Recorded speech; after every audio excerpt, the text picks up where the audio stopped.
Bismillahirrahmanirrahim. Assalamualaikum warahmatullahi wabarakatuh.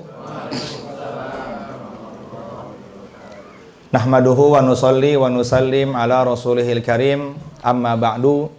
Allahumma salli wa sallim wa barik ala sayyidina wa habibina wa syafi'ina wa maulana Muhammad sallallahu alaihi wasallam adada khalqihi wa ridha nafsihi wa zinata arshihi wa midada kalimatihi fi kulli lamhatin wa nafasin adada ma wasi'ahu ilmullah.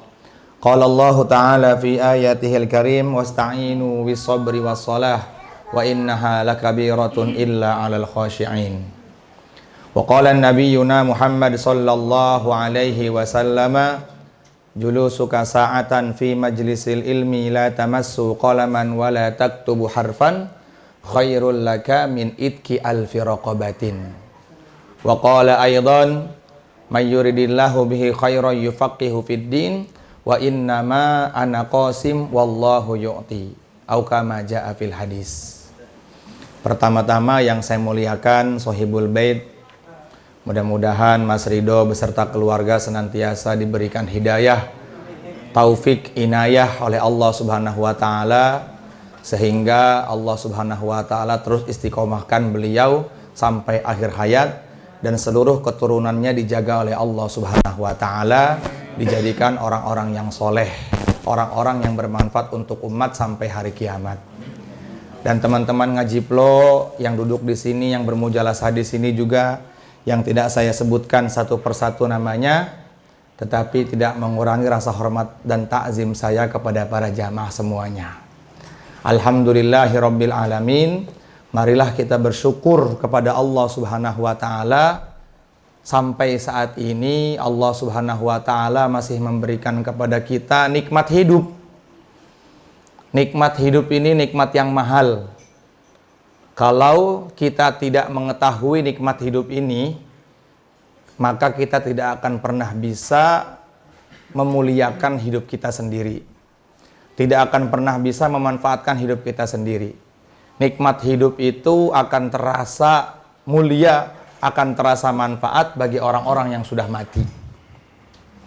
Orang-orang yang sudah mati itu semua dikubur, mereka ingin kembali ke dunia. Mereka mengatakan, Rabbana absorna wa sami'na farji'na na'mal solihan inna muqinun. Ya Allah, sekarang saya sudah mendengar. Apa yang Nabi janjikan semuanya sudah tampak di depan mata mereka semuanya. Apa yang Rasulullah janjikan, apa yang Allah Subhanahu wa taala sampaikan, maka semuanya sudah tampak di hadapan mereka. Tetapi mereka tidak akan pernah bisa kembali lagi ke dunia. Karena memang sudah menjadi ketetapan Allah, orang yang sudah meninggal dunia tidak akan pernah bisa kembali ke dunia. Para ulama mengatakan ada 3 perkara yang pasti yang ada di dunia. Yang pertama, orang yang hidup pasti mati.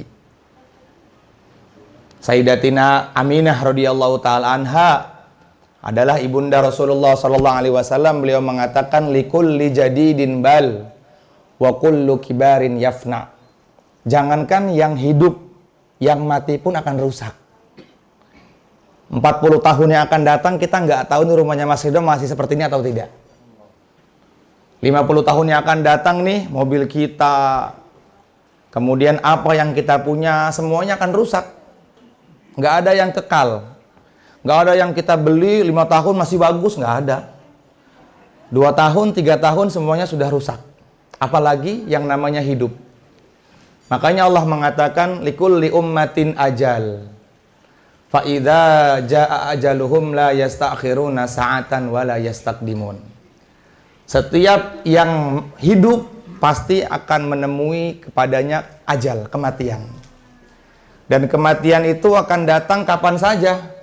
La yastakhiruna sa'atan wa la yastaqdimun. Tidak bisa diawalkan, tidak bisa diakhirkan. Pertama, yang hidup pasti mati. Yang kedua, yang mati tidak akan pernah bisa kembali ke dunia. Dari mulai Nabi Adam sampai nanti hari kiamat, tidak ada ceritanya orang yang sudah masuk ke dalam kubur dihidupkan lagi oleh Allah Subhanahu wa taala ke dunia. dia akan dihidupkan tapi bukan di dunia, di alam baqo. Alam yang di situ semua amalan kita ditampakkan oleh Allah Subhanahu wa taala. Yang amal baik akan mendapatkan balasan. Yang dia beramal buruk akan juga mendapatkan balasan. Maka orang yang paling bahagia adalah orang yang bisa memanfaatkan hidupnya di dunia untuk beramal. Kemudian yang ketiga, orang yang mati pasti nggak bawa apa-apa. Kecuali amalnya dia. Pernah dengar cerita orang mati mobil Alphardnya dimasukin ke dalam kubur? Pernah nggak dengar cerita orang meninggal dunia stick golfnya dibawa juga? Apa yang kita cintai pasti akan hilang. Makanya pesan malaikat Jibril kepada baginda Nabi Muhammad sallallahu alaihi wasallam, beliau mengatakan, "Ya Muhammad, ahbib man syi'ta fa innaka mufariqatun." Boleh kamu cinta sama siapapun, silahkan. Tapi nanti orang yang kamu cintai, benda yang kamu cintai tidak akan pernah bisa bersamamu dalam kubur. Sehebat apapun kecintaan kita kepada istri kita, sehebat apapun kecintaan kita kepada anak kita, dia tidak akan pernah bisa bersama kita dalam kubur, kecuali hanya doa-doa yang dia panjatkan untuk kita. Wahbib man syi'ta, kata malaikat Jibril kepada Rasulullah, boleh, silakan. Mencintai siapapun boleh kita, asalkan mencintai perkara yang halal. Nggak boleh mencintai perkara yang haram.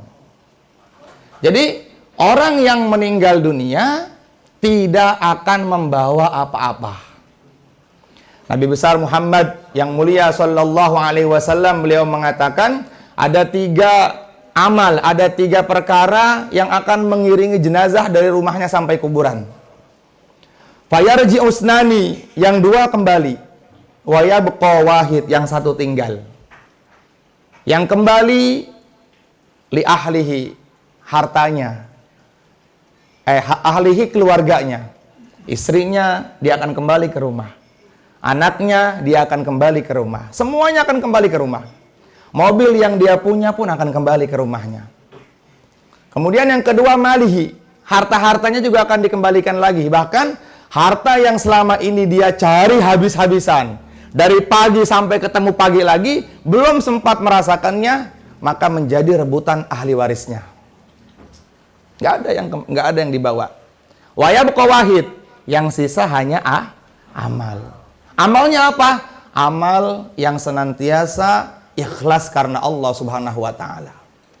Dan amal tertinggi setelah iman adalah salat. Amal tertinggi setelah iman adalah salat.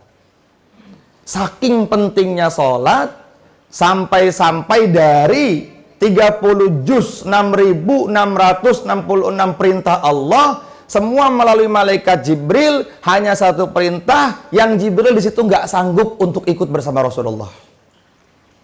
Menerima perintah salat.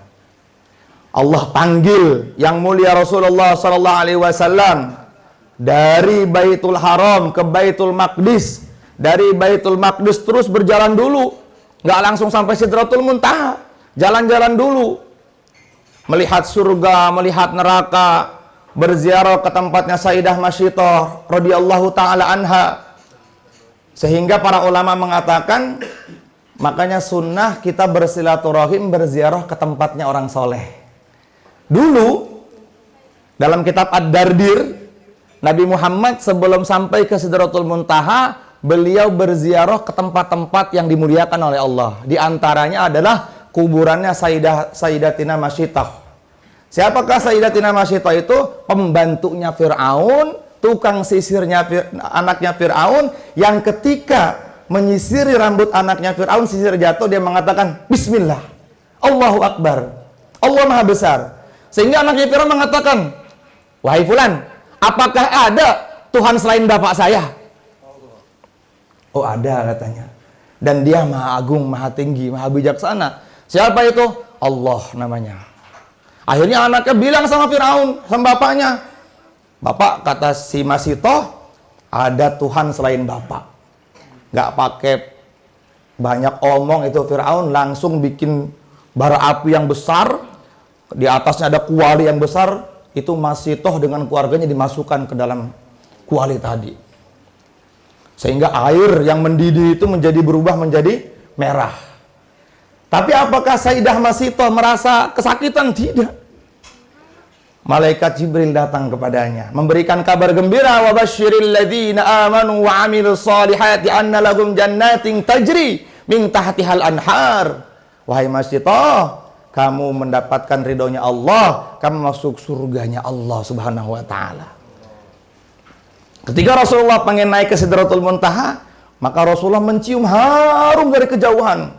Para ulama mengatakan harumnya itu sudah tercium oleh Nabi dari 500 tahun perjalanan. Maka Rasulullah bertanya kepada malaikat Jibril, ini harum apa ini? Oh, ini harumnya Sayyidah Masitoh, yang dulu mempertahankan iman dalam hatinya. Orang itu kalau mempertahankan iman pasti dikenang oleh Allah Subhanahu wa ta'ala. Ashabul Kahfi yang jumlahnya ada 7 orang ya? 7 apa 9 sih? 7 ya? Berapa? Ashabul Kahfi itu?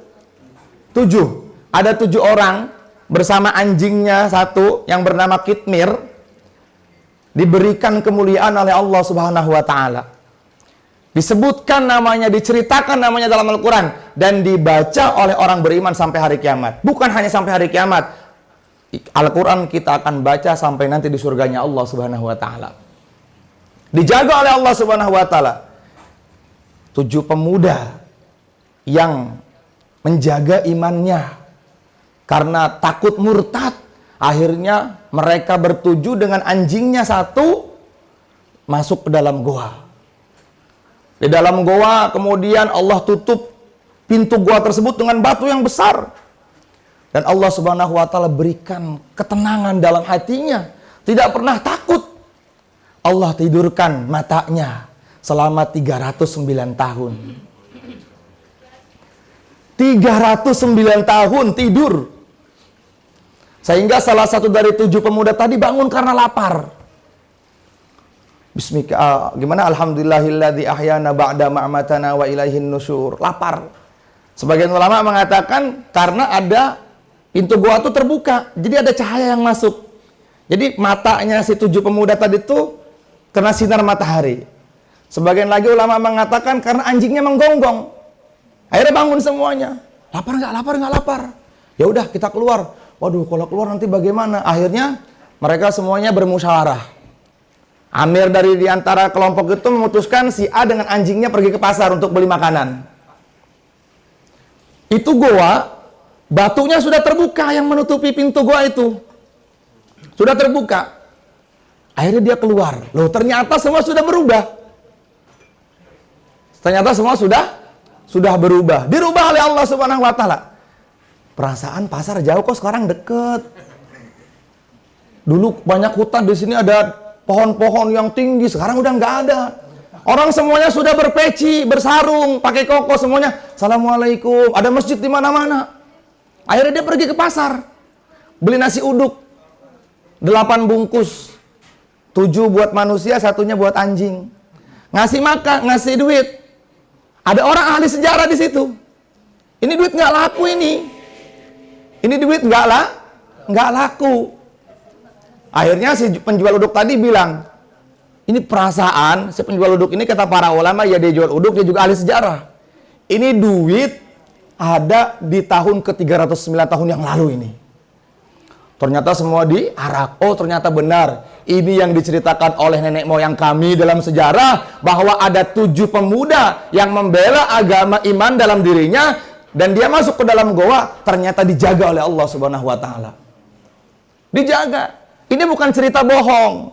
Ini cerita diceritakan oleh Allah dalam Al-Quran.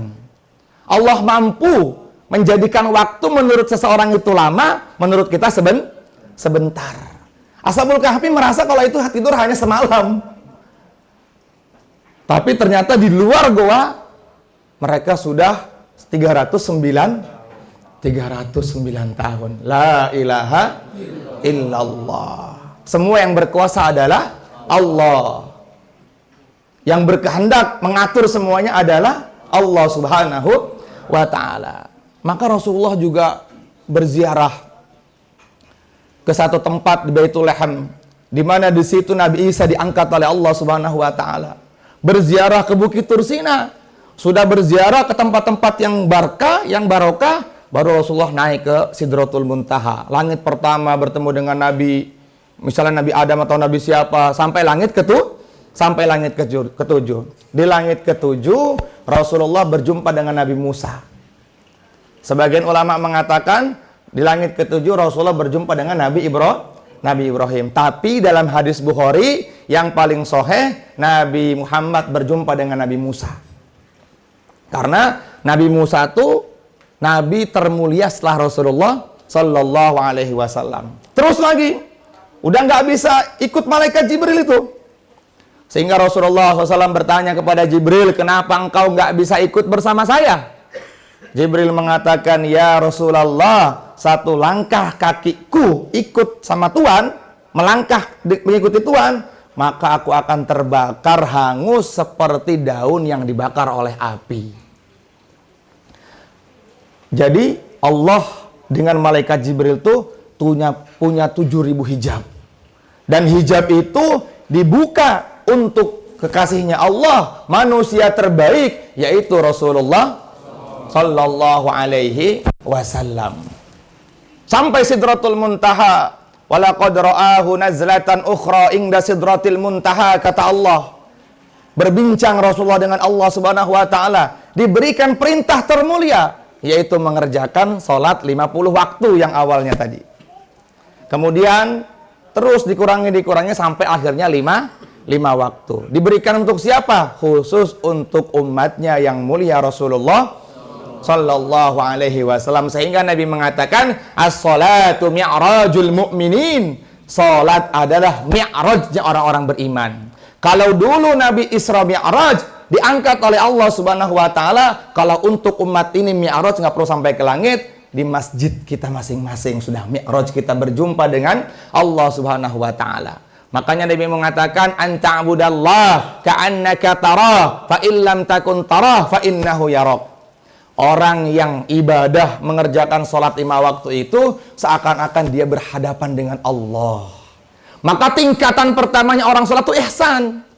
Dia benar-benar melihat Allah. Maknanya melihat bukan berarti seperti kita melihatnya manusia, bukan. Allah merasa dalam hatinya ada, sehingga sholatnya itu khusyuk. Yang kedua, seakan-akan ya Allah melihat kita. Itu tingkatan kedua. Fa illam takun tara fa innahu yarak. Nah, untuk menjadikan sholat kita sempurna, maka kita harus mengetahui ilmu sholat. Harus mengetahui ilmu sholat. Jangan sampai kita mengerjakan sholat, tetapi kita nggak tahu ilmu sholat. Hati-hati, bahaya sekali. Maka para ulama telah mengajarkan kepada kita, ada namanya ubudiyah, muamalah, muasyarah, akhlak, itu harus kita pelajari dalam bab fikih. Sehingga dalam kitab taklim, kadang-kadang Syekh Az-Zarnuji di situ dikatakan ada 3 ilmu yang wajib kita pahami. Yang pertama, ilmu tauhid. Ilmu tentang bagaimana sifat-sifat Allah, bukan bagaimana zat Allah. Ya, seorang ulama mengatakan, awwalu wajibin 'alal insan ma'rifatul ilahi bistiqani. Yang pertama kali wajib dipelajari bagi orang beriman, dari mulai dia belum balik sampai dia mati, adalah tauhid, kemantapan iman dalam hatinya kepada Allah Subhanahu wa ta'ala. Sehingga Nabi mengatakan, iftahu ala sibyanikum bila ilaha illallah. Ajarkan anak-anak kalian yang baru mulai bicara, yang pertama kali dia ucapkan adalah Allah. Penting nih, mengetahui iman ini penting. Sehingga dalam hati itu kalau ada Allah Subhanahu wa ta'ala akan merasa tenang. Rasulullah juga mengatakan, walakinuhum indal mauti la ilaha illallah. Dan ajari juga orang yang sekarat di samping kalian mengucapkan Allah. Nabi melanjutkan hadisnya, fa innahu man kana awwaluhu la ilaha illallah wa akhiruhu la ilaha illallah summa asha alfasanatin lam yus'al an zambi wahid. Barang siapa di awal hidupnya yang dia ucapkan adalah Allah, di akhir hayatnya dia ucapkan kalimat Allah, kalaupun dia hidup selama 1000 tahun, Allah malu bertanya dosa kepadanya. Dosa apa yang sudah kamu perbuat? Tidak. Allah tidak tanya itu semua. Kalau kita mati mampu mengucapkan kalimat la ilaha illallah. Gampang buat orang yang hidup sehat kayak kita, susah buat orang yang sedang sakaratul maut. Susah sekali. Yang kedua, ilmu fikih. Nah, ilmu fikih ini gunanya untuk apa? Untuk memperbagus zohir sholat kita, bagaimana sholat kita ini sempurna. Yang ketiga, sebagian ulama mengatakan ilmu Al-Quran, yang di dalamnya di situ dikatakan dengan ilmu tajwid. Harus paham apa hukum nun mati, apa hukum tanwin, apa hukum mim sukun yang bertemu dengan huruf hijaiyah, ada berapa bacaannya, ada berapa mat dibagi menjadi berapa. Nah, itu semua dijelaskan tuh. Kalau kita nggak hafal itu, nggak paham itu, maka kita menjadi orang yang beriman dan berdosa. Hati-hati. Maka yang paling penting dari 3 ilmu itu adalah yang pertama sholat. Karena kalau sholat kita baik, maka seluruh amal kita pasti baik. Nabi mengatakan, awwalu ma yuhasabu bihil abdu yaumal qiyamati as-salat, fa in saluhat saluha sairu amali, wa in fasadat fasada sairu amali. Yang akan pertama kali ditanya di hadapan Allah ketika hari kiamat semua dibangkitkan oleh Allah Subhanahu wa taala, Allah bertanya kepada Mas Ridho, wahai Ridho Nur Adityawan, bagaimana sholat kamu? Bukan bagaimana harta kamu, bagaimana anak kamu, bukan, tapi bagaimana sholat kamu. Siapa yang sholatnya baik, maka baik seluruh amalnya. Siapa yang sholatnya buruk, maka buruk seluruh amalnya. Maka sholat kita ini ya, agar diterima oleh Allah Subhanahu wa taala, kita harus mengetahui ilmu sholat. Malam ini kita akan bahas tentang fikih sholat. Ya, tentang fikih sholat. Biar sholat kita diterima oleh Allah Subhanahu wa taala. Maka dalam sholat itu ada namanya syarat, ada namanya rukun.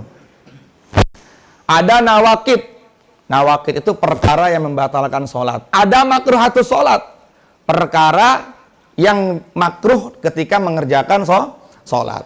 Maka yang paling terpenting ya dalam sholat ini bagaimana kita tahu tuh yang tadi syarat, rukun, dan batal sholat.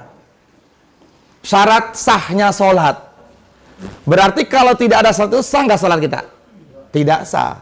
Yang pertama, dia wajib mengetahui arah kiblat. Nah, ya wajib mengetahui. Aduh, Masya Allah.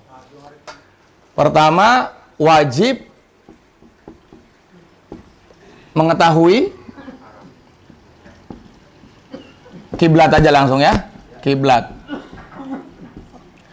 Dan ini kaitan dengan zon dalam hati. Saya sama Mas Arif tersesat di hutan. Saya zonnya ke arah timur. Mas Arif zonnya ke arah misalnya selatan. Kalau Mas Arif ikut saya dengan zon yang ragu-ragu, maka nggak sah sholatnya. Ente kemana? Karena kita nggak ada kompas juga. HP semuanya mati total. Maka dengan zon yang kuat. Nah, ini butuh dengan zon. Apa tuh zon? Persangkaan. Wajib dengan persangkaan yang kuat.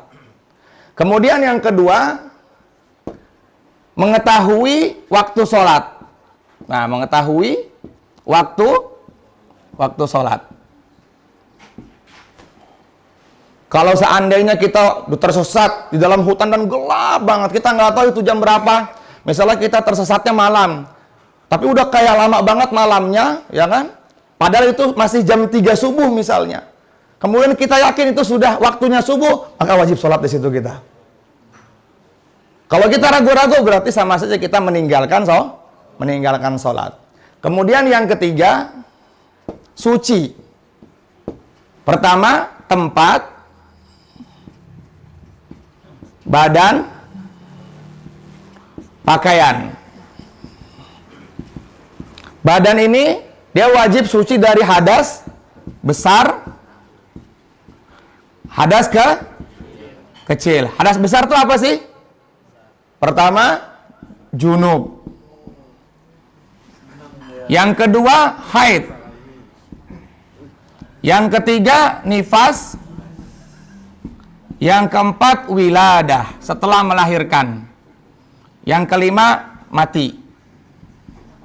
Iya, orang mati kan wajib dimandikan. Tapi yang mandiinnya yang hidup. Mandi sendiri aneh juga ya.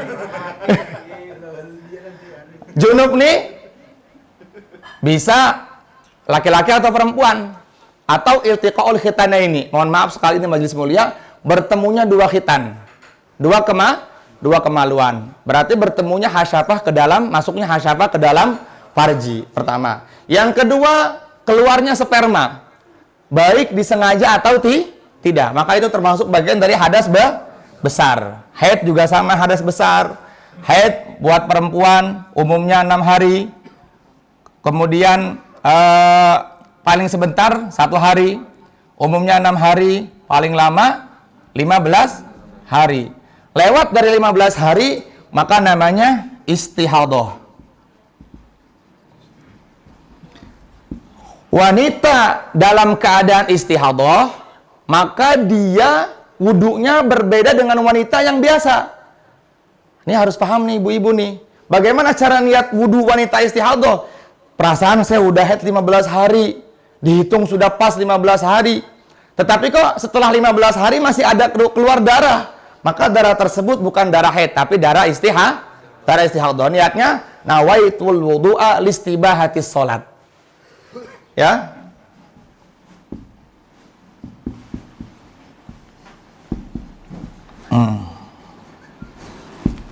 Listibahatis sholat. Nawaitul wudu'a listibahatis sholat. Saya niat wudhu untuk kebolehan sholat. Dan wanita istihadhah, dia wudhunya saat azan berkumandang atau saat waktu sholat tiba. Sholat duhur sekarang anggaplah jam 12 pas. Maka wanita istihadhah nggak boleh wudhu di setengah 12. Jelas di sini insya Allah ya. Kemudian nifas. Nifas paling cepat, apa ya bahasa cerotan itu apa sih artinya? Setetes lah ya. Belajar di Jawa jadi cerotan aja, lahdotan ya. Ya. Nggak setetes saja udah. Nggak usah onar Bang Umar ya. Apa jadinya Mas? Ya pokoknya itu ya. Ya setetes lah ya. Biar nggak kemana-mana nanti pikirannya. Ya biar nggak kemana-mana. Ya. Kemudian umumnya 40 hari. Paling lama 60 hari. Nah, untuk lebih hati-hati bagi para suami, mendingan cari yang aman 60 hari. Kan banyak cara yang lain. Nggak usah panjang lebar, nggak usah ketawa. Nggak usah Mas ya. Ini nanti ilmu. Terus ya wiladah, setelah melahirkan. Ya kalau seandainya misalnya kita nggak tahu ya melahirkan tuh lemesnya berapa jam. Kalau misalnya dia sudah sehat setelah melahirkan 2 jam, maka dia segera mandi wiladah itu. Terus mati jelas di sini ya. Kemudian kalau hadas kecil ya, mohon maaf, buang air kecil, buang air besar. Jangan sampai kita katakan buang air besar itu hadas besar. Ya, buang air besar hadas besar apa hadas kecil? Hadas kecil. Kemudian pipis ya, ya, buang angin. Paham di sini insya Allah ya. Kemudian suci dari pakaian, wajib nih. Ada pakaian kotor banget, tapi masih suci, yakinnya suci, ya udah, boleh sholat. Jangan ada alasan, sholat bro, enggak, kotor. Yang penting masih suci. Sekarang nih orang banyak anehnya. Ya kan, walaupun kena oli tapi kalau masih suci maka dia wajib sholat. Bahkan kalau betul-betul memang tidak ada pakaian yang suci untuk dirinya, dia boleh sholat dalam keadaan menggunakan pakaian yang najis. Tapi nanti dikodok. Saking pentingnya menunaikan waktu sholat. Atau enggak kita betul-betul enggak menemukan air, enggak menemukan alat bersuci seperti pasir dan air ya, debu dan air, maka kita sholat lihurmatil waktu. Itu penting banget itu. Hari ini sekarang orang banyak meninggalkan sholat. Ya, jadi saking pentingnya sholat, nggak ada air, nggak ada debu buat bersuci, kita tetap diwajibkan untuk sholat. Nabi mengatakan, man taraka sholata muta'ammidan faqad kafara jihara. Barang siapa yang meninggalkan sholat dengan sengaja, berarti dia telah mengumumkan dirinya kafir dengan terang-terangan. Hati-hati, jaga sholat 5 waktu. Sholat berapa waktu sholat? 5 waktu, jangan sampai 3 waktu doang. Zuhur, asar, maghrib, isya sama subuhnya enggak. Isyanya capek, subuhnya ketiduran, katanya kasihan. Hati-hati. Jelas di sini ya. Kemudian menutup aurat dengan sempurna. Buat laki-laki, auratnya itu baina surrah wa rukbah, pusat sampai dengkul, bawah dengkul. Buat perempuan, semua badan kecuali muka dan telapak tangan yang bawah, yang batnul kafi atau dhahrul kaf. Hati-hati ibu-ibu ketika lagi sholat begini, pakai mau kena yang bukan yang tangan begini, yang mau kena lebar itu, Allah, tiba-tiba ininya kelihat, maka sholatnya batal, nggak sah. Jelas ini insya Allah? Ini syarat, ini harus paham nih. Harus paham nih, ini harus paham sekali. Kalau ini kita nggak paham, bisa jadi sholat kita nggak sah. Bukan bisa jadi, pasti sholatnya nggak sah. Karena dia nggak paham syarat sahnya sholat. Sehingga dia sholat, ya nggak diterima oleh Allah Subhanahu wa Ta'ala. Nanti setelah ini kan syarat. Nanti setelah ini ada namanya rukun sholat. Ini sudah bisa diterima di sini, insya Allah. Nggak usah, aku aja mas. Doakan ya biar cepat punya momongan, kembar, cowok cewek ganteng, soleh soleha, utangnya beres, penyakit keluarganya diselesaikan oleh Allah Subhanahu wa Ta'ala. Amin. Berangkat hari Rabu. Berangkat hari Rabu. Jelas ya? Syarat, Bang Adam. Syarat yang pertama, syarat sesalat apa?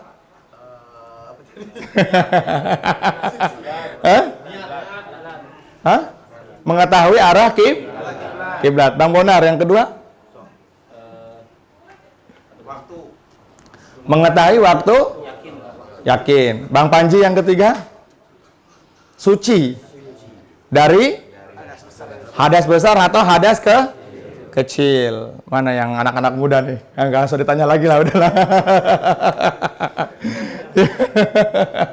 Jelas ya? Nah, sekarang rukun. Rukun. Perkara yang dikerjakan ketika sholat sedang berlangsung. Ya, rukun itu termasuk bagian dari kewajiban. Maka rukun sholat itu, sebagian ulama mengatakan ada 17, sebagian ulama mengatakan ada 12. Yang 17 itu tumakninah satu-satu. Yang 12 tumakninah dijadikan satu. Kalau yang 17 begini, ruku, tumakninah dalam ruku. I'tidal, tumakninah dalam i'tidal. Sujud, tumakninah dalam duduk di antara dua sujud, tumakninah ketika duduk di antara dua sujud. Jelas di sini? Tapi kalau yang 12 sujud, ruku, i'tidal, sujud, duduk di antara dua sujud, tumakni. Jelas nggak di sini? Kemudian dari rukun ini, dari yang 17 dibagi menjadi 3. Ya, dari yang 17 dibagi menjadi 3. Yang pertama qauli. Yang pertama qalbi. Udah ini dikit doang nih, dikit doang.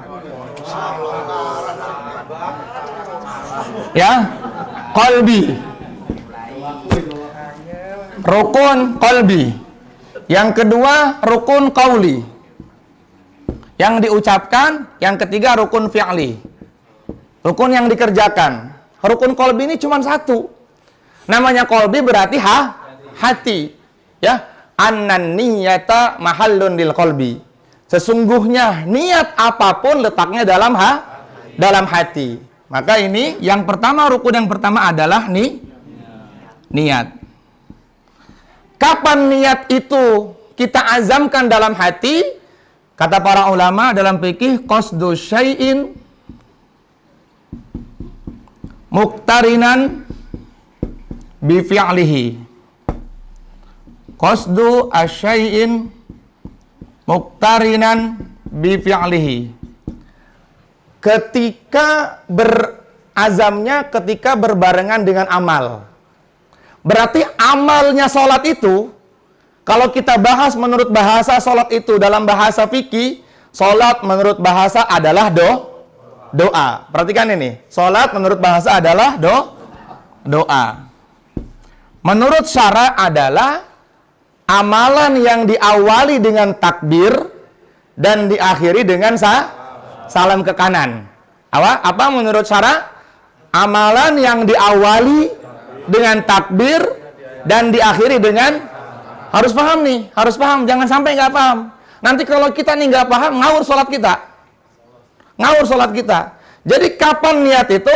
Ketika amalan pertamanya adalah mengangkat kedua tangan. Bagi yang mengikuti pendapat Imam Syafi'i. Karena nanti pendapat Imam Malik, takbiratul ihram nggak angkat tangan. Kita nggak bahas itu, kita bahas tentang Imam Syafi'i. Jadi ini niat. Jelas di sini insyaallah. Apa itu? Sengaja mengerjakan sesuatu sambil berbarengan dengan amal. Jadi bukan takbir dulu baru niat, atau bukan niat dulu baru takbir. Tetapi ketika Allah, di sini saya niat sholat. Jelas di sini insyaallah. Kemudian niat ini punya 3 tingkatan.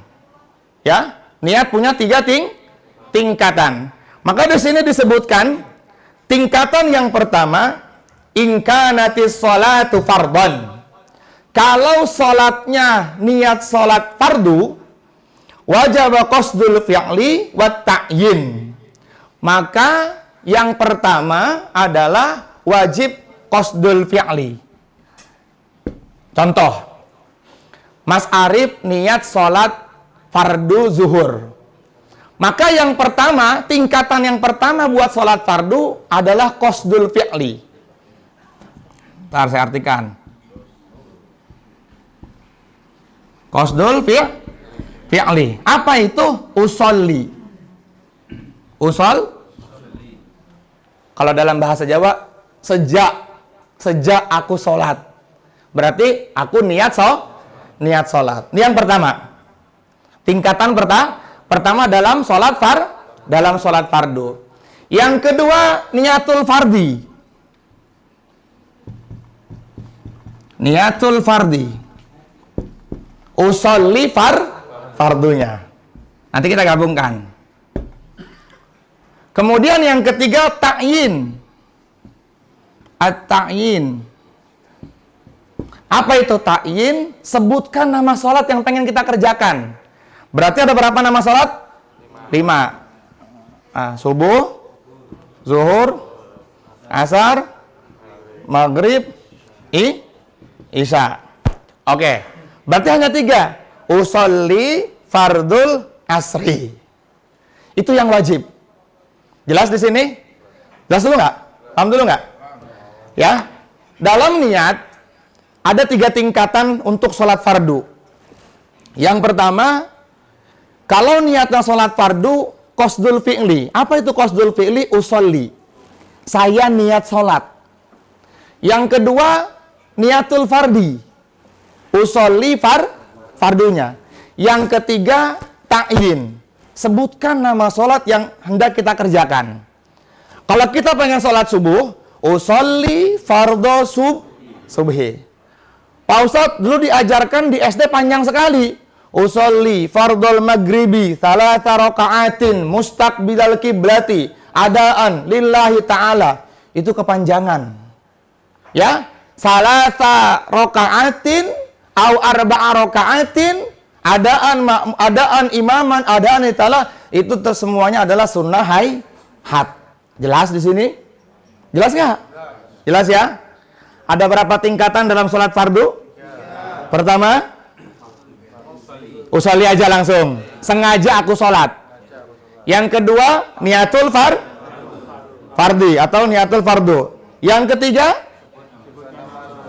sekarang kita bareng-bareng niat sholat maghrib yang 3 ini aja yang wajib.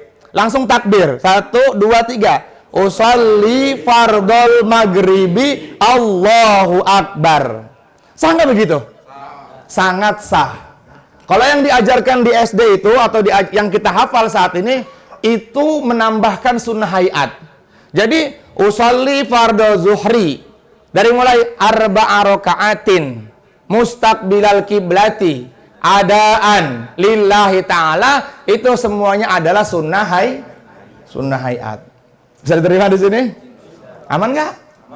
Jelas ya? Benar nih. Kalau nggak aman nggak dilanjut dulu nih.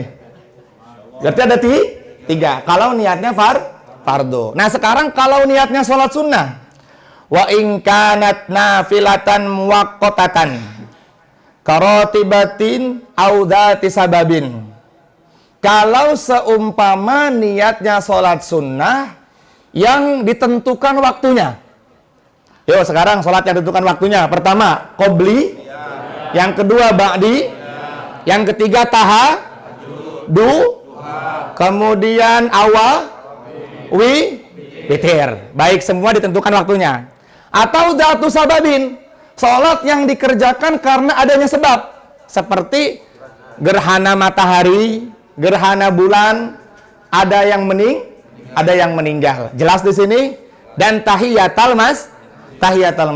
Tahiyatul masjid itu boleh dikerjakan kapan saja, walaupun di waktu yang diharamkan sholat di dalamnya. Contoh, kita ini keluar 3 hari di masjid aja itikaf. Mas Rido sama Bang Alvin izin khidmat cari makanan. Keluar dari masjid habis asar. Sebagian taklim muntahab di masjid.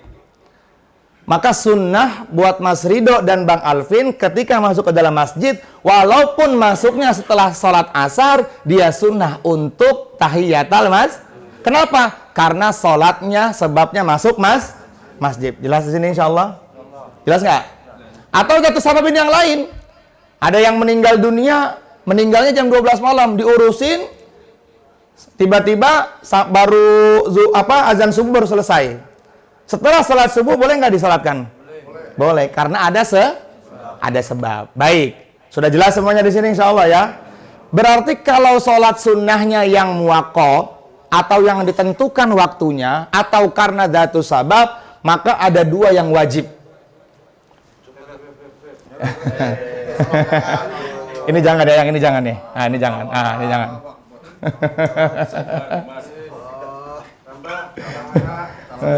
Ya.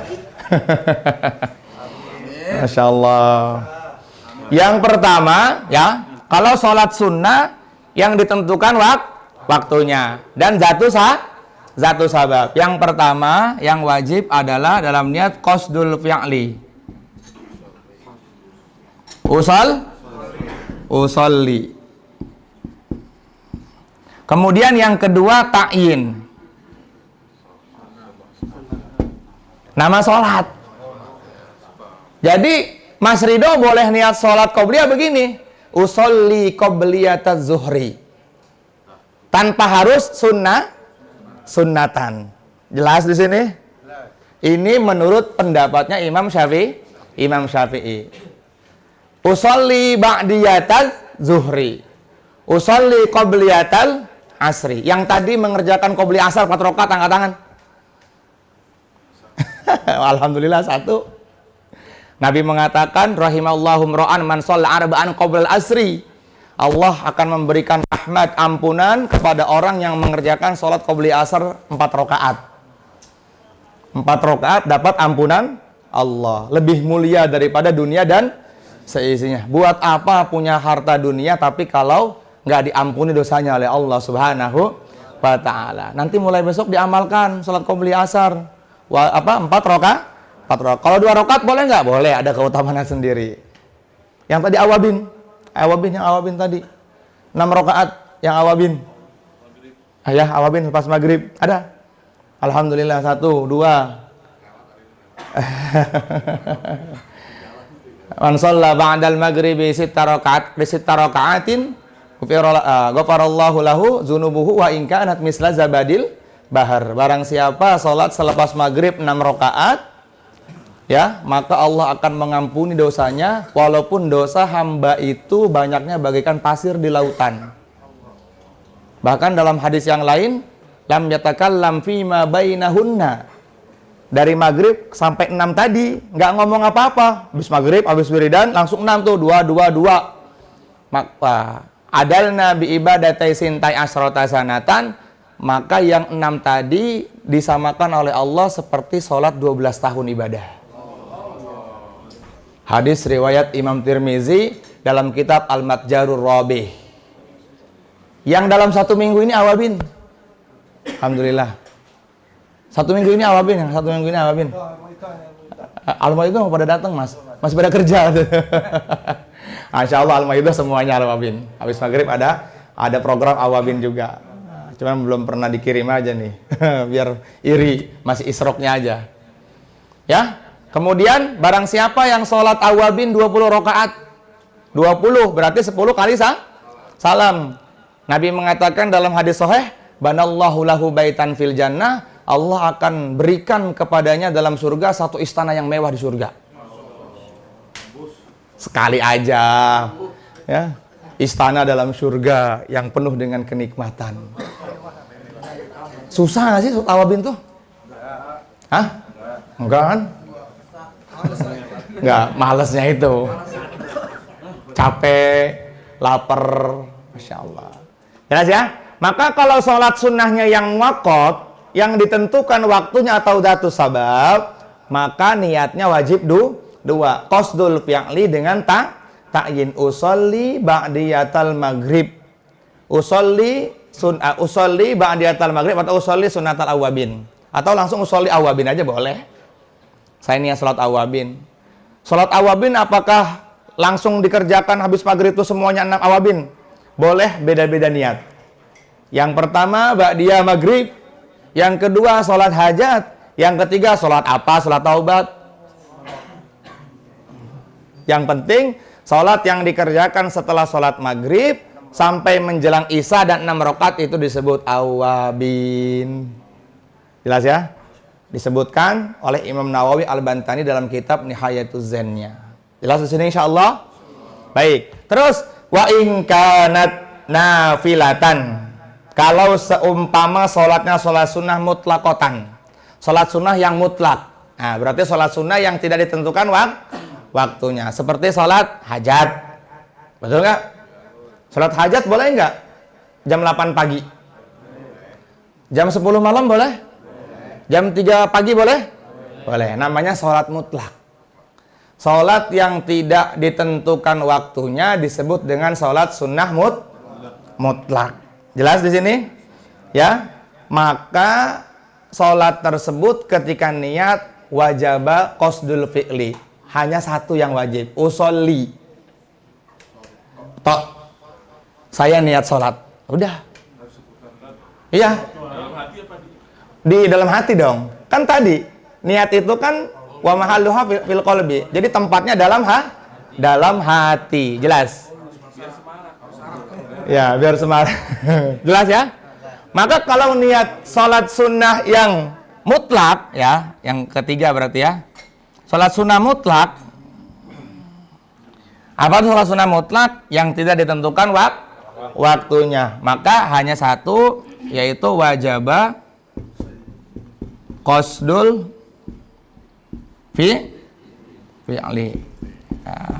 Usul datang isrok udah, duha udah, hajat udah, semuanya udah. Allahu Akbar. Sholat apa? Udah sholat aja. Para sahabat tuh banyak-banyak, sahabat tuh banyak sekali sholatnya. Sholat Sholat mutlak. Bebas waktunya, yang penting jangan setelah asar. Tetap nggak boleh, haram. Ya. Habis subuh sampai 90 menit lah ya, atau 100 lah ya, sampai 100 menit setelah subuh. Dihitungnya dari mulai terbitnya fajar shodiq, berarti pas azan tuh. Azan subuh, tunggu sampai isrok 100 menit lah. 100 menit baru boleh sholat. Kalau langsung habis sholat subuh langsung nggak boleh, kecuali kodok.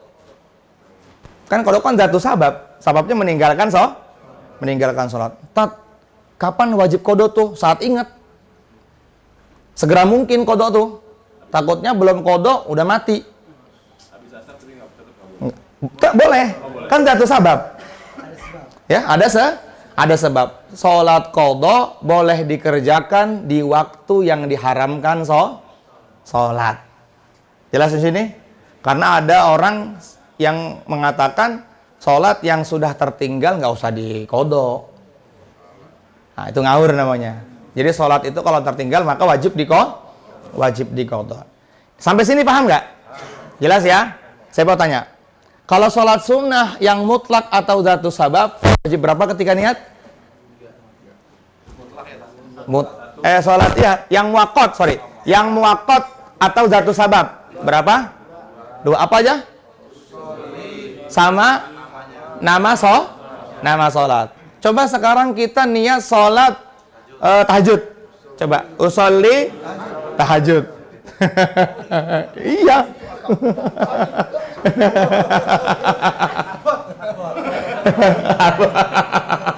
Sabar. Kalau sholat sunnah mutlak yang tidak disebutkan waktunya, usolli. Ya, usolli. Siapa yang tahu niat sholat fajar itu ada berapa tingkatan? Ada berapa niat sholat fajar tuh? Ada 4.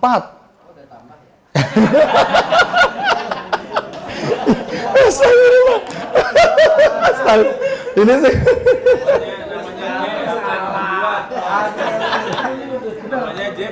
Kartu merah ini. Itu nama aslinya Jai, tapi saya ganti Umar pas di Padang itu. Alhamdulillah namanya Umar juga. Yang pertama, usolli sunnata subhi. Yang kedua, usolli sunnatal fajri. Yang ketiga, usolli sunnatal wusta. Yang keempat, usolli sunnatal barodi. Semuanya sama. Jadi jangan tanya lagi, Pak Ustadz, sama nggak sih sholat fajar dengan sholat qobliyah subuh? Nggak ngaji pro dia. Harus ngaji pro. Kalau ngaji pro ntar dibahas itu. Jadi nggak usah tanya lagi, sholat sunnah fajar dengan sholat sunnah subuh sama apa beda? Sama. Ya jelas ya. Jadi ada 4 niat dalam sholat subuh. Usolli sunnatal fajri boleh, usolli sunnatal subhi boleh, usolli sunnatal wusta boleh, usolli sunnatal barodi boleh. Ada 4 caranya itu. Insyaallah paham di sini? Berarti rukun yang pertama adalah rukun qalbi. Apa itu rukun qalbi nih? Niat. Dan niat itu punya 3 tingkatan. Jelas di sini insyaallah? Jelas nggak? Aman. Baik. Kemudian yang kedua, ya. Ini aman tuh ya, aman ya. Hah? Oh bisa diulang di YouTube. Nanti silakan YouTube. Silakan buka YouTube-nya. Ini aman ya? Aman Pak. Silakan Pak. Aman ya. Baik. Rukun yang kedua adalah rukun qauli. Rukun yang diucapkan dan wajib betul bacaannya. Wajib betul. Yang pertama adalah takbiratul ihram. Ya, takbiratul ihram itu bukan angkat tangannya, tuan-tuan, teman-teman, tapi lafaz takbirnya. Ya, lafaz Allahu Akbar. Jangan sampai salah mengucapkan lafaz Allahu Akbar. Kalau menambahkan wawu setelah lafaz ha-nya lafaz Allah, Allahu Akbar, salatnya enggak sah. Atau memanjangkan lafaz hamzah dalam kalimat jalalah, dalam lafaz Allah, Allahu Akbar, salah. Banyak. Ada yang memanjangkan lafadz ba. Lafadz ba-nya dipanjangkan. Allahu Akbar. Ya, hati-hati. Atau enggak mentasdidkan lafadz ba. Allahu Akbar. Nah. Hati-hati sekali. Ya. Jelas ya di sini ya. Di sini disebutkan i'lam annahu qad ja'at fihi ahaditsun katsiratun yaqtadi majmu'aha ayyaqula Allahu Akbar. Banyak sekali hadis-hadis yang menyebutkan tentang takbiratul ihram. Maka ketika takbiratul ihram juga ada beberapa syarat. Tuh. Dalam takbiratul ihram ada beberapa syarat. Ya? Kenapa? Enggak. Itu air, pintu.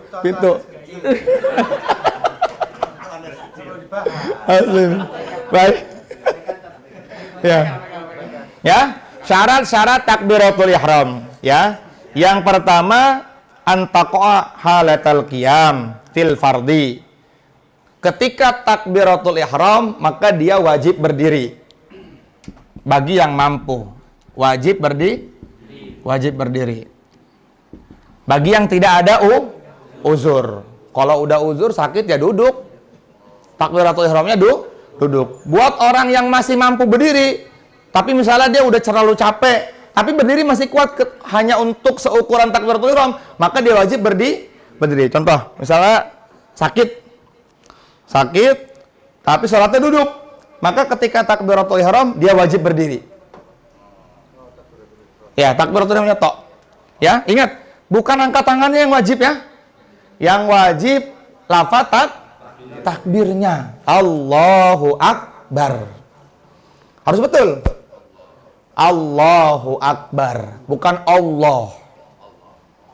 Ini banyak sekali ngucapin takbir aja salah. Allahu Akbar.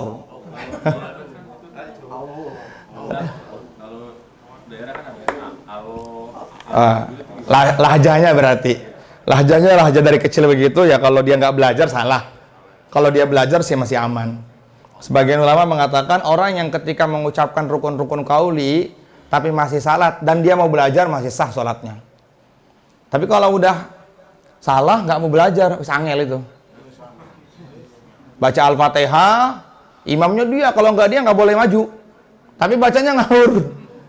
Dong nggak mau belajar, biasanya kan gitu tuh. Nggak mau belajar, giliran suruh belajar tajwid malu. Ya kan, ditanya mat nggak tahu ada berapa. Ini mat apa? Wis nggak ngerti.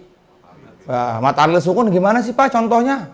Wis pokoknya aku tahu, pokoknya mat itu panjang, ada alif setelah jatuh harokat fathah. Emang kaidahnya mat apa Pak? Nggak tahu juga.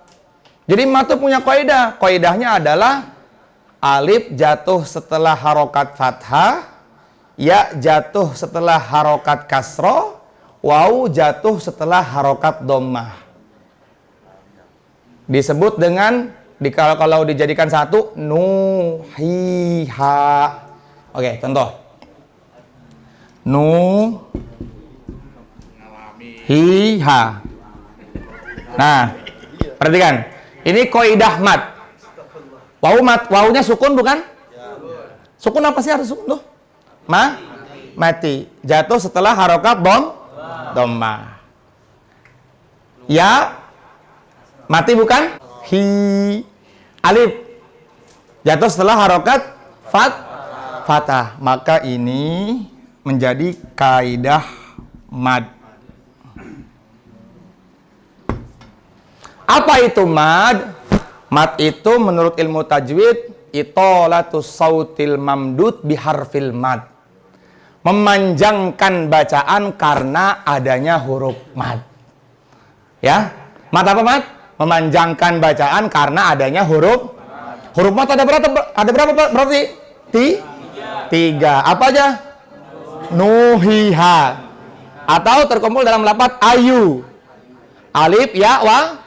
Dan semuanya mati. Waduh, Ustaz pusing juga ya. Nggak apa-apa. Pusing-pusing dalam belajar agama dipandang oleh Allah.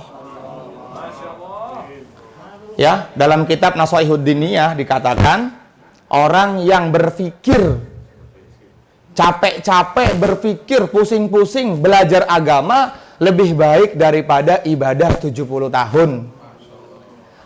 Ini sekarang kita mikir nih, Masya Allah, harus ngapalin syarat sahnya sholat, rukunnya sholat. Mikir sebentar ini, bukan sebentar lagi nih, 1 jam kita udah belajar ini. Maka dikali aja udah sesaat itu, dikali 70 tahun itu. Enak nggak jadi orang beriman tuh? Duduk di sini seperti 70 tahun ibadah, kali aja 1 jam. Masya Allah. Hah? Apalagi setiap Selasa. Wah, masuk pokoknya mati langsung, nggak pakai ditanya malaikat mungkar nakir. Masuk surga pokoknya. Di belakangnya Umar ibn Khattab radhiyallahu taala anhu. Nah, ini penting nih, apalagi keluar 3 hari. Jelas ya di sini insya Allah ya. Maka ketika mengucapkan Allahu Akbar harus jelas ucapannya. Allahu Akbar. Coba. Allahu Akbar. Jangan Allahu Akbar. Kan ada begitu. Nah, nanti kasih tahu tuh, ajak dulu makan bakso. Semalam saya ngaji, ternyata Allahu Akbar tuh ternyata rukun qauli, Pak. Apa tuh rukun qauli? Wah, imam nggak ngerti rukun qauli. Rukun yang diucapkan. Pertama apa? Takbiratul ihram. Yang kedua al-fatih. Yang ketiga tahiyat Yang keempat sholawat kepada Nabi dalam tahiyat akhir. Yang kelima salam ke kanan. Jangan sampai salah juga tuh. Assalamualaikum. Jangan nggak pakai alif lam samsiah atau alif lam ma'rifat. Assalamualaikum. Kalau nggak pakai batal. Batal. Cuman gini. Assalamualaikum. Assalamualaikum. Batal. Jadi nggak sah. Setelah belajar fikih begini gimana? Ternyata sholat kita masih belum sempurna, belum benar. Berarti mulai hari ini kita perbaiki sholat kita. Yang lalu kita husnuzan aja sama Allah. Ya Allah, yang lalu-lalu saya dia kalau mau. Tapi udahlah bismillah, sah semuanya. Husnuzon. Kan kata Allah, ana ingda dhanni abdi bi fazunnu bi khaira. Aku ini tergantung persangkaan hambaku, maka bersangkalah baik kepadaku. Allah itu tergantung persangkaan hambanya. Kenapa sekarang kita melakukan buruk terus, ya kan? Karena kita berprasangka kepada Allah nggak ngampuni dosa kita. Padahal setiap orang yang datang dengan membawa dosanya kepada Allah, Allah senantiasa membuka lebar-lebar. Rahmatnya Allah, ampunannya Allah lebih luas daripada langitnya Allah. Nabi mengatakan dalam hadis Bukhari, at-taib minadz dzambi kama la dzambalahu. Orang yang datang kepada Allah sambil menangis istighfar dari dosanya, maka seperti orang yang tidak punya dosa. Maksiat lagi Ustaz, taubat lagi. Maksiat lagi Ustaz, taubat lagi. Sampai kapan? Sampai kamu bosan bermaksiat. Tapi jangan songong sama Allah. Allah Maha Pengampun. Akhirnya maksiat. Pas lagi maksiat mati. Ih, nggak kebayang tuh maksiat mati tuh gimana ya. Lagi ngeplay asik-asik, lagi nggak sholat, Ijrail datang. Allahu Akbar. Celaka Allah. Beruntung kita ini, ya Allah, masih diberi kesempatan taubat sama Allah Subhanahu wa ta'ala. Terus bertaubat insya Allah ya. Allah senang kepada pendosa yang mau datang daripada ahli ibadah yang merasa sombong. Allah senang sama pendosa. Nanti teman-teman yang umroh ya, dari pintu sebelah kanan raudhahnya Nabi itu besar hadis Nabi itu. Itu saya pas ngelihat itu nangis. Itu yang ditulis di situ dari pintu raudhah sebelah kanan itu, Hadis Nabi begini, syafaati li ahlil kabair min ummati. Itu Masya Allah, yang tahu artinya pasti nangis.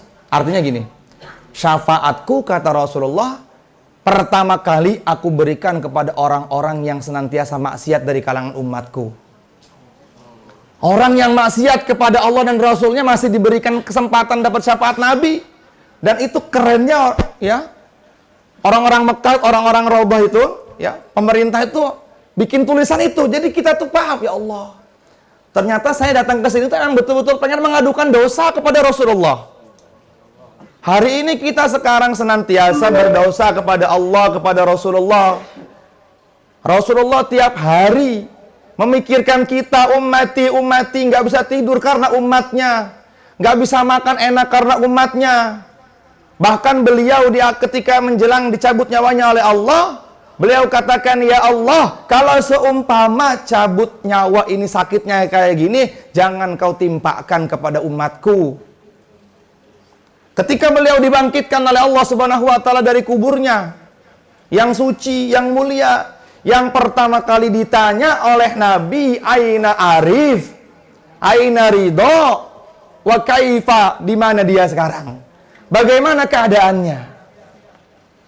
Maka kita senantiasa datang kepada Allah dan Rasulnya. Insya Allah ya.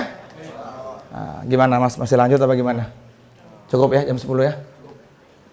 Ya insya Allah. Nanti kita akan melanjutkan yang lain. Insya Allah. Sesi 2. Pertemuan berikutnya mudah-mudahan panjang umur.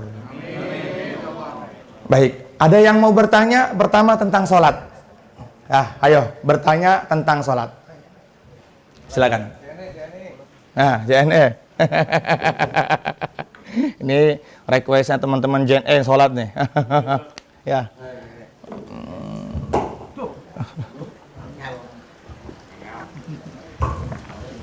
Assalamualaikum warahmatullahi wabarakatuh. Salam. Terima kasih Ustaz Abdul bermanfaat. Amin. Saya mau menanyakan hal waktu sholat. Jadi pada kondisi apabila kita melakukan perjalanan jauh, melakukan pesawat, misalnya jarak tempuh itu hampir 24 jam. Nah, ada waktu yang apabila kami tiba di tempat tujuan itu masih di hari bertanggal yang sama ya, dengan pada waktu kami berangkat. Ya. Yang kedua, pada waktu kami pulang, otomatis tiba di tempat tujuan itu 1 hari setelahnya. Baik. Nah, jadi beda hari ya Pak Hakim ya? Betul, beda hari. Berarti kan ya perjalanan panjang ya. Nah ini pertama pada waktu kita berangkat yang tiba di tempat tujuan di hari yang sama, itu apakah kita dapat mengerjakan sholat pada hari yang sama itu pada saat kita tiba, atau kita mengerjakan sholat di pesawat. Akan tetapi kadang bingung, ini sudah waktu zuhur atau waktu asar atau waktu maghrib, waktu isya, walaupun bisa dikodok. Ya. Nah, mungkin kalau berangkatnya setelah subuh itu kita bisa melakukan sholat subuh dulu. Nah, tapi kalau itu tadi kita bisa di penerbangan, maka seperti apa? Nah, begitu pula pada saat kita kembali, karena saya kadang-kadang bingung menentukan waktunya, apakah waktu yang kan kita kalau melihat di monitor pesawat itu kan ada daerah-daerah, negara-negara, ada negara dan ada time destination, time origin kan gitu. Nah, ini mengikuti waktu yang mana ini? Ya. Time of origin atau time destination. Nah, ini mohon pencerahan Ustaz. Baik. Waalaikumsalam warahmatullahi wabarakatuh. Ya, alhamdulillah. Pertanyaan bagus sekali. Jadi kalau gitu ya. Pertama gini. Dalam perjalanan Allah berikan kepada kita hadiah besar. kita bisa menjamak dan mengqashar. Menjamak itu menggabungkan dua waktu sholat. Ya, jadi jangan kodok dulu, qashar ya. Baik. Ya. Yang pertama, Allah berikan kepada kita hadiah besar, menjamak dan mengqashar. Menjamak itu menggabungkan dua waktu sholat. Mengqashar meringkas sholat yang bilangannya 4. Berarti hanya 3 sholat dong, ya kan? Zuhur, asar, dengan isya. Subuh boleh dikosor nggak? Nggak boleh. Maghrib boleh dikosor nggak? Nggak boleh. Maka cara pertama Pak Hakim, kalau seumpama Pak Hakim di atas lagi terbang nih, ya, lagi terbang, dan itu masuk waktu sholat, Pak Hakim nih tinggal pilih jamak takdim atau jamak takhir. Ya, kalau seandainya misalnya gini, terbang jam 8 pagi, ternyata kita kemana ya yang enak ya? Contoh negaranya? Ke Amerika. Itu berapa jam biasanya? 24 jam berarti di atas ya, berarti semuanya ya. Baik. Hah? Iya. Jadi kalau kita yakin di situ pas zuhur, maka langsung aja jamak takdim. Lebih enak tuh kalau mundur begitu malah waktunya. Karena kita 24 jam kan, waktunya 24 jam kan. Maka kita lebih aman tuh di jamak takhir. Ya, kita pas mulai. Karena nanti ketika kita terbang lagi terus ke sana kan malah makin mundur lagi salat kita tuh. Jadi berubah lagi kan. Nah, jadi pertama di jamak takhir, ya, di jamak takhir. Di jamak takdim. Di jamak takdim pertama. Kemudian yang kedua tadi, kita ikut waktu yang mana? Ikut waktu di negara itu. Kalau seandainya kan tadi waktunya mundur, ya kita aslinya hari ini udah sholat nih. Ya sholat lagi. Tapi dengan dijamak tadi. Dan jangan orang yang lagi safar, jangan sholat sempurna. Justru sholat safar dikosor, dijamak tuh lebih utama daripada sholat sempurna. Jangan mentang-mentang punya mobil sendiri bisa sholat di mana aja. Ente nggak ngaji plo namanya itu. Lagi-lagi yang ngaji plo. Jadi gitu Pak Hakim. Jadi ketika kita di atas pesawat, maka ikut waktu setempat. Nah, ini misalnya sudah malam, maghrib ke isya. Nah, kalau maghrib ke isya lebih amannya jamak takhir. Jamak takhir karena makin panjang dia seperti itu, wallahu a'lam. Dan dua-dua aja. Ya ketika kita berada di pesawat, ya ikut sholat seperti di pesawat, ya duduk, tapi dengan niat sholat. Nah, orang yang boleh menjamak dan mengqashar sholat itu ada beberapa syarat, diantaranya syaratnya yaitu harus perjalanan harus sampai 2 marhalah. 2 marhalah. 2 marhalah itu 83 kilo lah ya. Kurang lebih ya, 83 kilo. Tapi ada yang berpendapat 80 kilo. Tapi itu kayaknya kurang ini. Kurang apa? Kurang muktamad. Kemudian safarnya bukan safar maksiat. Ke Amerika cuman pengen nonton konser. Nggak bisa tuh dikosor tuh. Ya. Kemudian tidak merubah niat ketika safar. Merubah niat ketika safar. Tidak merubah niat ketika safar. Ini ada beberapa saya lupa itu. Maka yang pertama 2 marhalah 83 kilo, tidak maksiat dan tidak merubah niat. Kalau Pak Hakim seandainya sampai di waktu maghrib sementara sudah sholat maghrib berarti ya, maka ya ikut sholat maghrib lagi. Nah, aman lah pokoknya kalau gitu. Yang penting dikosor dan dijama ya. Orang dalam perjalanan sempurna sholatnya dikosor dan dijama daripada itmam. Walaupun gampang lah, kita mah naik mobil sendiri di mana aja bisa sholat, gak ngaji. Ya, Allah Subhanahu Wa Taala sangat senang kepada hambanya ketika diberikan hadiah diambil hadiahnya. Itu hadiah tuh, hadiah sekali tuh. Bahkan Imam Abu Hanifah malah menjamak tidak, tapi mengqashar dia wajib. Mengqashar wajib. Jadi untuk menghormati pendapat Imam Abu Hanifah, maka yang berpendapat kepada Imam Syafi'i ya usahakan dikosor 2 rakaat ya, 2 rakaat. Jamak takdim, asar dinaikkan ditarik ke zuhur, jamak takhir, zuhur ditarik ke asar, begitu seterusnya sebaliknya. Insyaallah ya.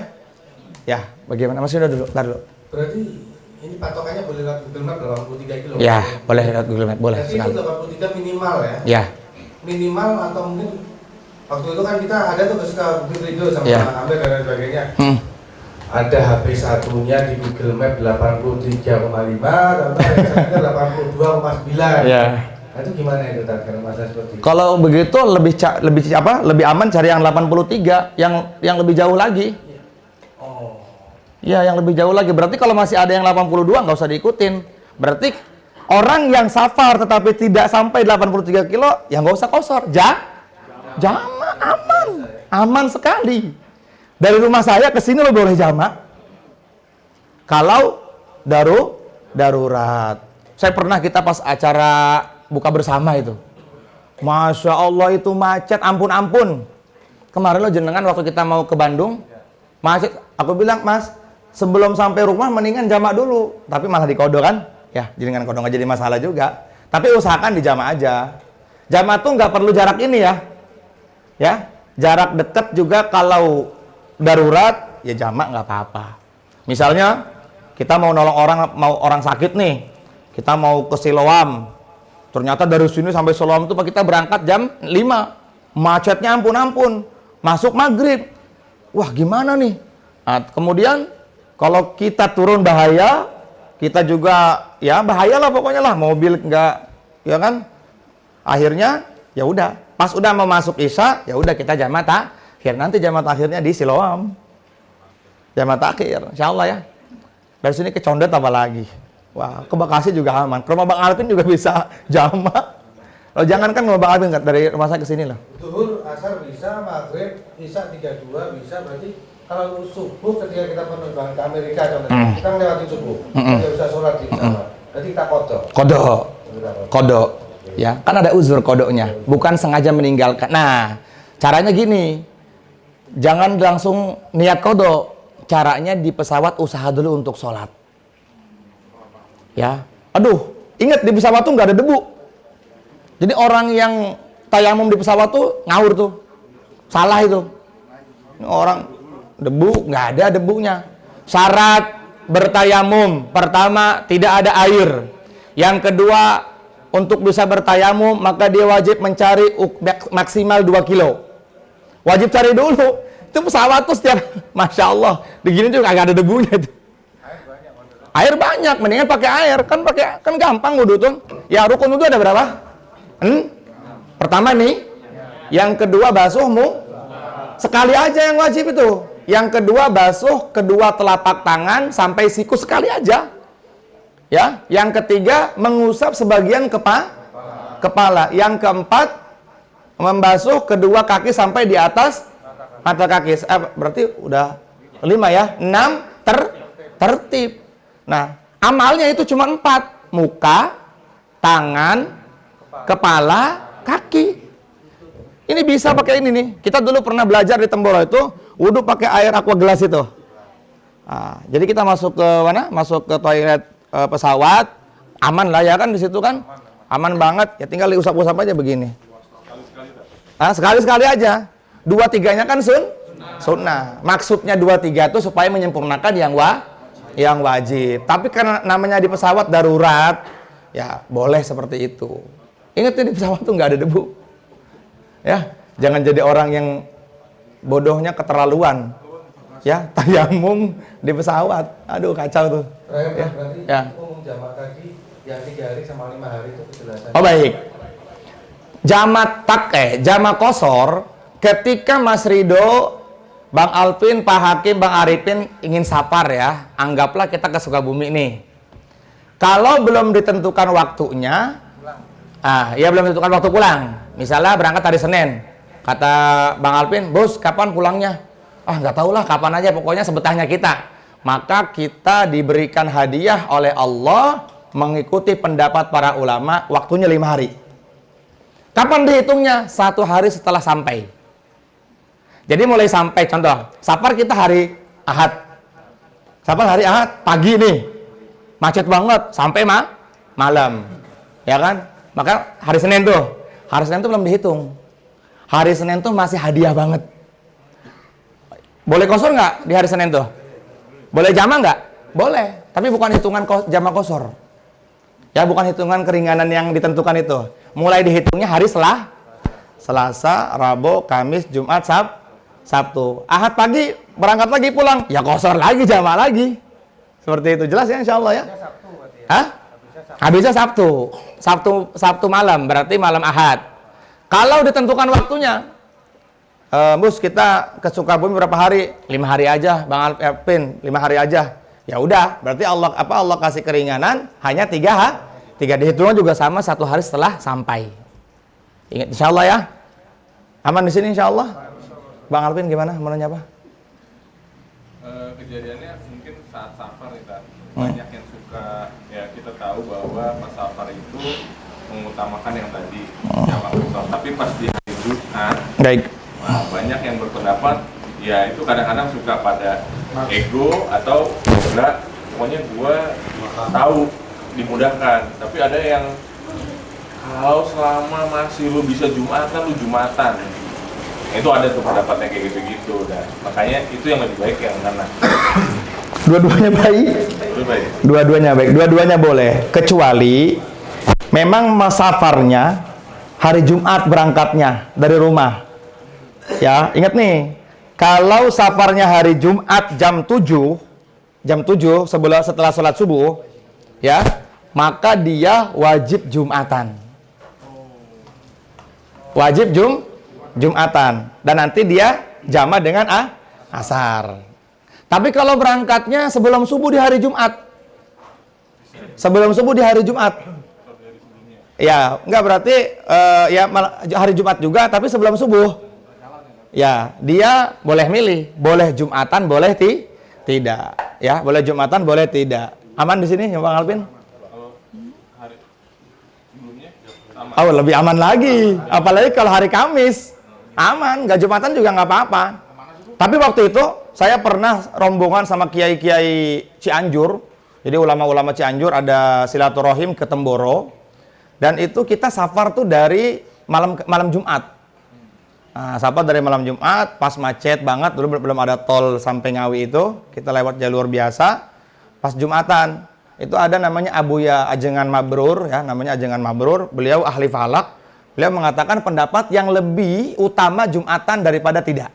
Karena kita ada kemampuan untuk Jumatan. Nah, itu juga nggak disalahkan, karena yang bicaranya juga kiai kan, punya dasar. Ya, yang penting bisa Jumatan atau enggak ya, jangan saling menyalahkan lah gitu. Ya, tadi jelas ya. Kalau berangkatnya sebelum Jumat, sebelum subuh, maka dia boleh milih. Jumatan boleh, Mas Ridho, enggak Jumatan juga boleh. Kalau seumpama dia berangkatnya setelah matahari terbit di hari Jumat, maka dia usaha banget, wajib banget dia Jumatan. Jelas di sini? Makanya kalau mau safar lebih baik sebelum hari Jumat, biar kita aman. Karena kalau kita di hari Jumat itu nggak dapat Jumatan, bahaya banget. Orang yang meninggalkan Jumatan, maka Allah Subhanahu wa Ta'ala akan hinakan dia, hidupnya, masalahnya semua Allah Subhanahu wa Ta'ala nggak akan selesaikan. Hati-hati, apalagi kalau meninggalkan Jumatnya 3 kali. Nauzubillah summa nauzubillah. Kecuali ada uzur. Wallahu a'lam. Cukup ya insyaallah ya. Baik Bang Alvin ya, semuanya aman ya insyaallah ya. Ini ilmu-ilmu fikih tentang sholat ini tolong diperhatikan ya, dan dihafalkan insyaallah ya. Sebelum kita doa, kita Al-Fatihah dulu. Ya, sebelum kita doa kita Al-Fatihah dulu. Insyaallah tanggal 24, 25, 26 di Temboro akan ada pertemuan umat Islam satu Indonesia, biar Allah Subhanahu wa Ta'ala lancarkan semuanya, tidak ada kendala apa-apa. Maka kita Al-Fatihah, saya mohon dengan keikhlasannya Al-Fatihah buat acara di Temboro nanti insyaallah ya. Agustus ini 24, 25, 26. Ala hadhihin niyah wa ala kulli niyatin shalihah wa ila hadratin nabiyil Mustafa Muhammad SAW khususon Majma' Temboro, mudah-mudahan diselesaikan oleh Allah, dilancarkan oleh Allah Subhanahu wa Ta'ala. Al-Fatihah. A'udzubillahi minasyaitonir rajim. Bismillahirrahmanirrahim. Alhamdulillahirabbil alamin. Arrahmanir rahim. Maliki yaumiddin. Iyyaka na'budu wa iyyaka nasta'in. Ihdinas siratal mustaqim. Siratal ladzina an'amta 'alaihim ghairil maghdubi 'alaihim waladdallin. Amin. Al-Fatihah yang kedua, niatkan buat diri masing-masing. Silahkan niat dulu. Apa hajat kita, apa kebutuhan kita, apa keperluan kita. Silahkan minta sama Allah.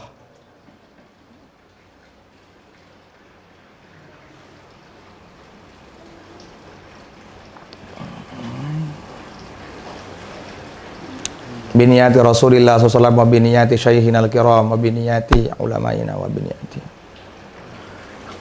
khususan syaikhina al-kiram ki Uzairan Taifur Abdillah ghafarallahu lahu dzunubahu wa satara ayubahu. Al-Fatihah.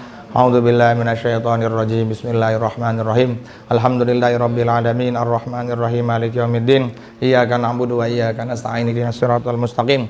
Siratal ladzina an'amta 'alaihim ghairil maghdubi 'alaihim waladdallin. Amin. Wajh. Allahumma shalli wa sallim wa barik ala sayidina Muhammad wa ala ali sayidina Muhammad. Kama shallaita wa sallamta wa barakta ala sayidina Ibrahim wa ala ali sayidina Ibrahim fil alamin innaka Hamidum Majid. Allahumma hdina wahdi bina waj'alna sababan liman ihtada. Allahumma lakal hamdu kulluhu wa lakal mulku kulluhu wa biyadikal khairu kulluhu wa ilaika yarji'ul amru kulluhu sirruhu wa alaniyatuhu. Ighfir lana ma madha min dhunubina wa asimna fima baqiya min umurina warzuqna amalan tahiratan zakiyatan tarda biha anna wa tub alaina ya maulana anta tawwabur rahim. Allahumma lakal hamdu anta nurus samawati wal ardi wa man fihin wa lakal hamdu anta malikus samawati wal ardi wa man fihin wa lakal hamdu anta qayyumus samawati wal ardi wa man fihin wa lakal hamdu antal haq wa qaulukal haq wa liqaukal haq wal jannatu haqqun wan naru haqqun was siratu haqqun wal mizanu haqqun wal mahsyaru haqqun wa liqauka haqqun wan nabiyyuna haqqun wa Muhammadun sallallahu alaihi wasallam haqqun. Allahumma laka aslamna wa bika amanna wa alaika tawakkalna wa ilaika anabna faghfir lana ma qaddamna antal muqaddim wa antal muakhir la ilaha illa anta subhanaka inna kunna minadh zalimin.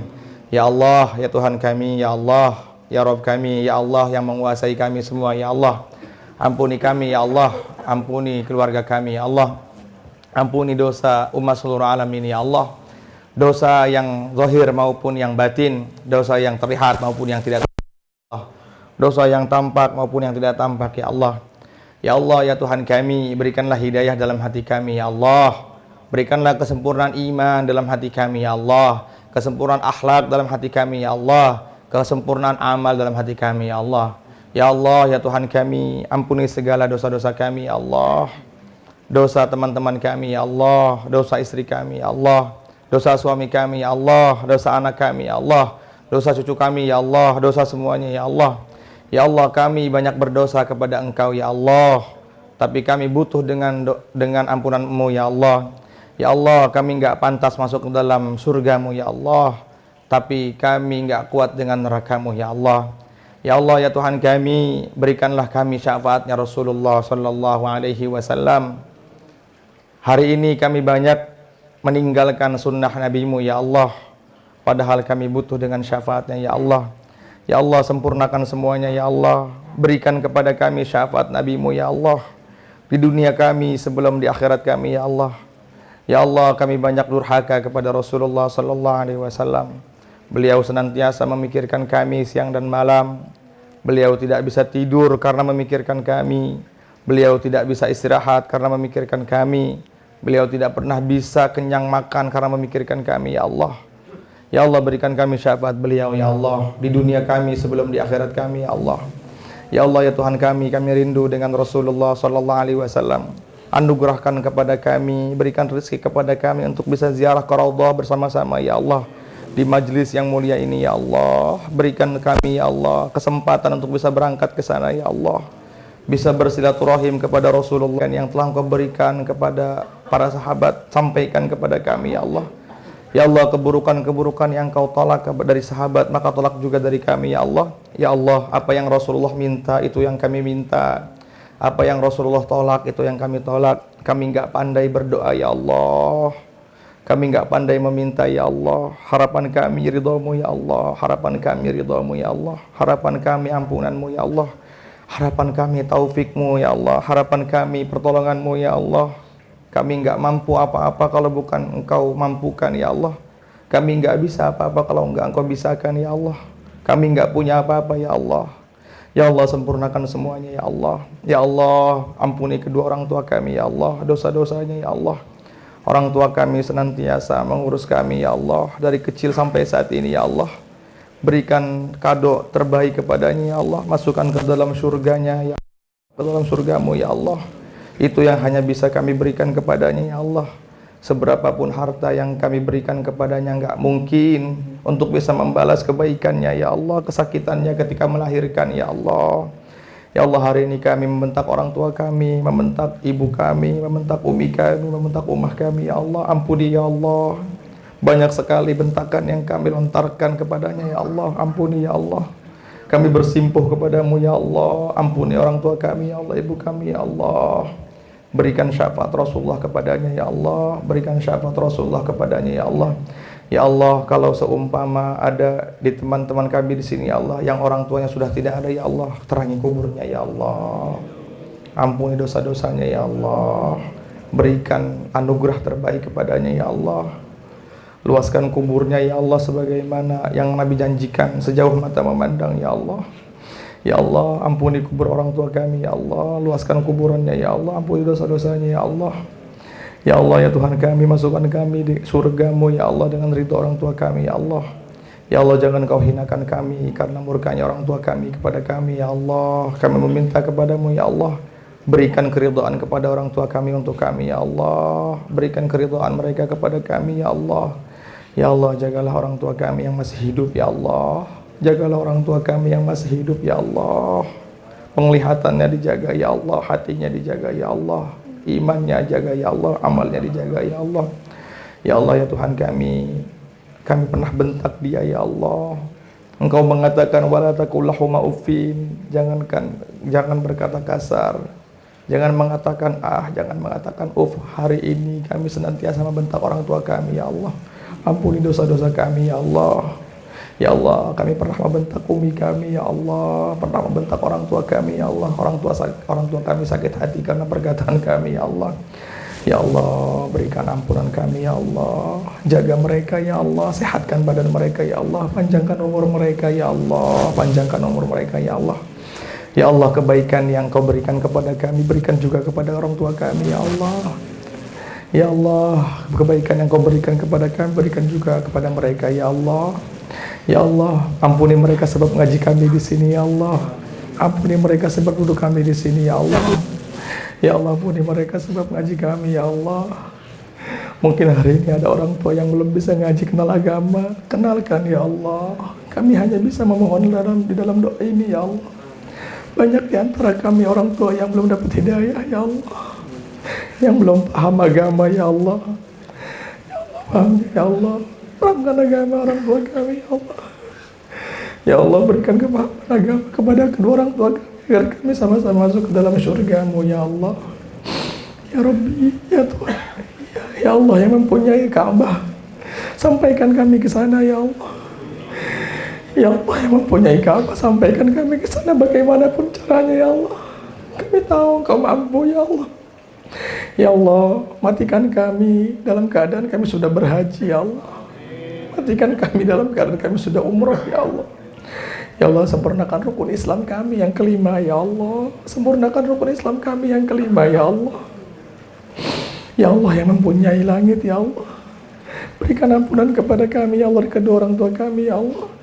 Jumpakan mereka dengan Rasulullah sallallahu alaihi wasallam. Pertemukan kami juga dengan Rasulullah sallallahu alaihi wasallam. Walaupun kami banyak meninggalkan sunnah Nabi-Mu ya Allah. Ya Allah, hari ini, malam ini kami akan berangkat memperjuangkan agama-Mu ya Allah, yang umat saat ini meninggalkannya ya Allah. Terimalah perjalanan kami ya Allah. Jadikanlah perjalanan kami asbab hidayah ya Allah, bagi orang yang kami tinggalkan, bagi keluarga yang kami tinggalkan ya Allah. Kami masih banyak main-main ketika mengamalkan agama-Mu ya Allah. Ya Allah, kami belum sungguh-sungguh mengerjakan perintah Nabi-Mu ya Allah. Hari ini meninggalkan sunnah Nabi-Mu ya Allah. Hari ini umat mencela sunnah Nabi-Mu ya Allah. Mereka mencela karena mereka belum paham ya Allah. Mudah-mudahan dengan perjalanan kami ya Allah, Allah pahamkan mereka ya Allah. Ya Allah, jadikanlah perjalanan kami sebagainya perjalanan Syekh Zainal Abidin, yang ketika berjalan semua 10.000 orang masuk Islam ya Allah. Ya Allah, orang yang melihat kami ya Allah, berikan hidayah kepadanya ya Allah. Keluarga yang kami tinggalkan, tabahkan ya Allah, jaga keluarganya ya Allah, jaga semuanya ya Allah, jaga imannya ya Allah. Tempat yang kami datangi pun ya Allah, berikan hidayah di dalamnya ya Allah. Kami ingin pergi safar ke pesantren ya Allah, ridhoi pesantren ya Allah. Berikan ilmu mereka ya Allah manfaat ya Allah, bagaimana kami juga bisa mendapatkan manfaat dari mereka ya Allah. Rabbana dhalamna anfusana wa illam taghfir lana wa tarhamna lanakunanna minal khasirin. Rabbana ighfir lana dzunubana wa kaffir 'anna sayyi'atina wa tawaffana ma'al abrar. Rabbana anzil 'alaina ma'idatan minas sama' takunu lana 'idan li awwalina wa akhirina wa ayatan minka warzuqna wa anta khairur raziqin. Rabbana atina fid dunya hasanatan wa fil akhirati hasanatan wa qina adzaban wa sallallahu ala sayyidina Muhammadin khairu khalqihi wa ala alihi wa sahbihi wa baraka wa sallam.